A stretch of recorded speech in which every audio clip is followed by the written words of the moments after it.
Yesterday was the 50th anniversary of the launch of Apollo 11, the space flight that first landed people on the moon. Professors at the University of Illinois say information gathered from that first landing is still opening up new doors. WCIA3's Courtney Bunting has more.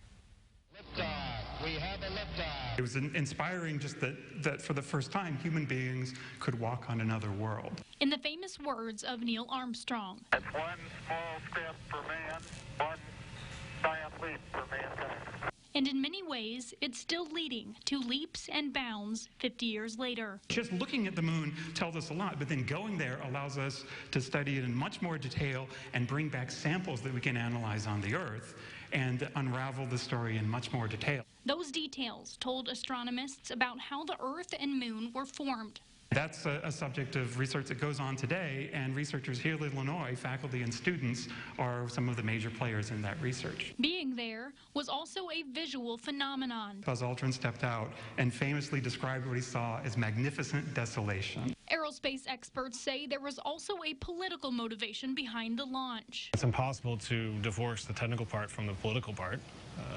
It was a sort of a geopolitical objective, right? We wanted to beat the Soviet Union there. That drive is what motivated an advancement in technology, including the digital computer. NASA didn't actually invent a lot of new technology to go to the moon.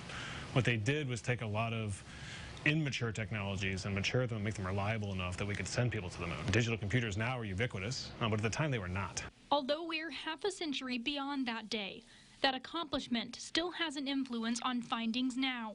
A lot of modern-day research is based on rocks that were brought back from the landing. Scientists are literally still making new discoveries by continuing to look at those rocks.